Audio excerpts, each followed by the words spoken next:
बहरहाल बागीदोरा विधानसभा उपचुनाव में बीएपी की जीत है और इसको सीधा कहिए कि महेंद्रजीत सिंह मालविया की हार है, करारी हार है, क्योंकि वो न सिर्फ लोकसभा के लिए चुनाव लड़ रहे थे बल्कि उनकी ये वो ग्राउंड जहां से वो हमेशा अजय रहे हैं।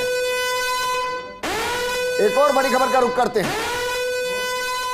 भाजपा के ओम बिरला 40,000 मतों से आगे चल रहे हैं। हालांकि आगे होने की बात है। कांग्रेस पार्टी से प्रहलाद गुंजल को मैदान में उतारा था। पहले भारतीय जनता पार्टी के दिग्गज नेता रहे, लेकिन फिर जब उनका टिकट कटा तो फिर उन्होंने कांग्रेस पार्टी का दामन थामा। लेकिन अभी ओम बिरला के 40,000 मतों से आगे होने की बात लगातार सामने आ रही है। चलिए, हमारे साथ लगातार भारतीय जनता पार्टी के प्रवक्ता भी जुड़े हैं, सहयोगी भी हमारे साथ जुड़े हैं और फर्स्ट डे आपको हर सीट को लेकर सबसे पहले जानकारी दे रहा है। क्योंकि सवाल मेरा था लक्ष्मीकांत जी आपसे, यूपी नजीर है, रोल मॉडल है, वहां इतना बड़ा डेंट। देखिए, वहां की क्या परिस्थिति रही होगी उसकी तो अभी समीक्षा हो जाएगी, लेकिन यूपी में भी भारतीय जनता पार्टी ठीक ठाक सीटें जीती है वहां। लेकिन जिस तरह की अभी तक जो सामने आ रहा है उससे तो लगता है कि जो भ्रम राजस्थान में फैलाया गया 400 प्लस आरक्षण को लेकर कि संविधान बदल देंगे, आरक्षण खत्म कर देंगे, वो भ्रम उत्तर प्रदेश में भी कांग्रेस पार्टी और उसके सहयोगी दलों द्वारा फैलाया गया। ये तो भ्रम नहीं था कि मोदी आ जाएंगे तो योगी चले जाएंगे, इस चक्कर में ऐसा तो नहीं हुआ कि सीटें चली गई।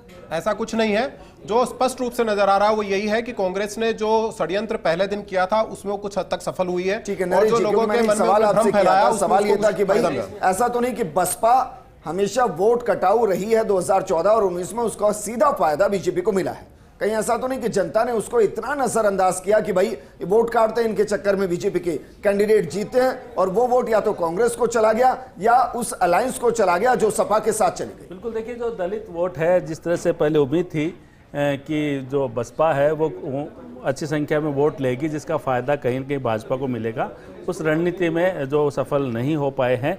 और इसी का कारण है कि बसपा तो वहाँ पे पहले भी जो है उनकी स्थिति खराब थी, कुछ था नहीं, बस जैसे कहा जाता था और कांग्रेस का भी लगातार आरोप रहा था कि ये बीजेपी की बी टीम है।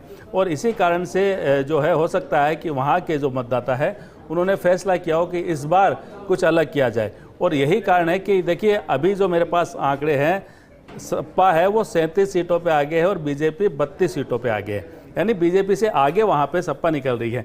और दूसरी बड़ी चीज़ है, मैं एक सवाल जो लक्ष्मीकांत जी से पूछना चाहूँगा। लक्ष्मीकांत जी, 2-3 चीज़ें हैं, ये सही आंकड़े जो जता रहे हैं उसी पे हम बात कर रहे हैं। राजस्थान में आपकी सीटें कम हो रही है, यूपी में आपकी सीटें कम हो रही है।